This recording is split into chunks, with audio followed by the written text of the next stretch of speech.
Just $220 million. That's all. How much taxpayer cash that New York has spent to house illegal migrants at the Roosevelt Hotel. But what's $220 million to $182 billion and counting?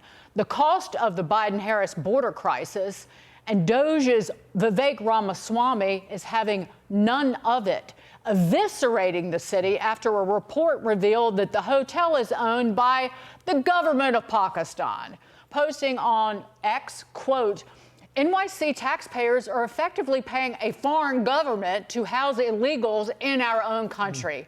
This is nuts. Joining us now is OutKick host and Fox News contributor Tomi Lahren and host of Stacy on the Right on SiriusXM Patriot, Stacy Washington. Welcome to you both. Tomi, I'll start with you. It's bad enough that you're shoveling money at the Roosevelt Hotel for migrants, but when you talk about the Pakistani government owning the thing, you have to say clearly there is nobody here giving this a moment's worth of reasonable thought. Right. Well, this whole crisis, there's nothing reasonable about it, but it's really a double slap in the face to the taxpayers, and particularly the New York City taxpayers. Not only are they paying an arm and a leg to house illegal immigrants at the Roosevelt Hotel, which we also know by several accounts the Roosevelt Hotel has been turned into, essentially a brothel and a drug den for some of its residents who are illegal alien gang members. But also, not only are those taxpayers paying for all of that, they're paying it to a foreign and sometimes hostile Middle Eastern nation. So it's two slaps in the face, and you just have to wonder how possibly New Yorkers and blue state individuals could continually vote for this. Now, I understand that they're trending in the right direction. Donald Trump, of course, picking up a lot of votes in these blue cities and these blue states. I hope that we're turning a corner here, but this should be a giant wake-up call. This is what you're paying for, and by the way, this isn't ending anytime soon. The money's just going to keep flowing. Hopefully, Tom Homan will start his mass deportation effort at the Roosevelt Hotel, because that would be a pretty easy work for him. Amen. Stacy, it also kind of speaks to the bigger issue of intentionally weakening the United States of America and strengthening and enriching nations that hate us. And that's right. But you know what, Dagan, I just would like to call into order as somebody's mom who I used to clip coupons when my kids were little. I don't have to do that anymore, but I think the American taxpayers should be willing to clip some coupons to find out what else we could do with $220 million a year. Instead of giving it to the Pakistani government, how many tiny home communities could we stand up with full service care for our veterans? How many of those communities could we stand up just in New York State alone to address homeless veterans there? Then we could talk about education. We could talk about funding for safety, more police, more training, reopening the sex crimes unit in the NYPD, all kinds of things that liberals have defunded in order to fund this nightmare. I think about Lake and Riley. I think about the women and children who've been raped and killed, lost, trafficked over the border, the rape trees. I think about all of that. And then I see the $220 million, and it doesn't just stink. It insults, it offends, it inflames, and I cannot wait for Donald Trump to put his hand on that Bible and bring some order to this nonsense. Well, let's talk about California for a second, because they want to keep Donald Trump out. They've got a special session to resist Trump that begins today.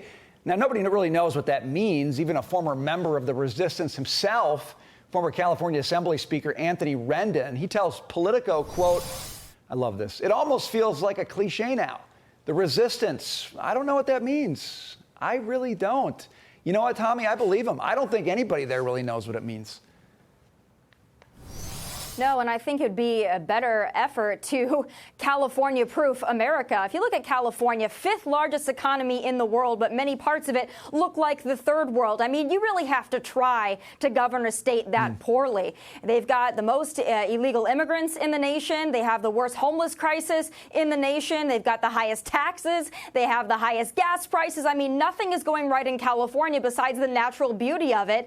So you have to wonder how they could destroy that state so badly and then think Donald Trump is the problem. But I'll tell you this, California is trending also in the right direction. We saw this and little inklings of it. Prop 36, of course, passing, even though Gavin Newsom wasn't supportive of it, really undoing a lot of their felon coddling policies. So Californians slowly but surely are waking up. I don't think they want to Trump-proof California. I think they want to make California a little more conservative. I'm hopeful for that. But they still got this goon, this ego with a haircut running the state. Hey, Stacy, let them have all of the illegal migrants. Let them resist. Let them just go full crazy liberal, because that way the rest of us are just free of that insanity. Well, you know, Dagan, I'd love to do that, but the fact is there are 5 states across the country that automatically enact identical legislation after California passes legislation. So when they pass these crazy bills and things like Prop 36, other states follow suit. I think Tomi has it right when she talks about the trend, which is that California and counties were flipping to Trump during the last election. And there's even more to come. But there are 3.7 million registered Republicans in California. We want to support those individuals in flipping that state back to sanity, getting rid of the haircut. It's going to be hard. Big ego, as big as that state. Stacy, Tomi, thank you so much. We'll see you tomorrow. One more flex.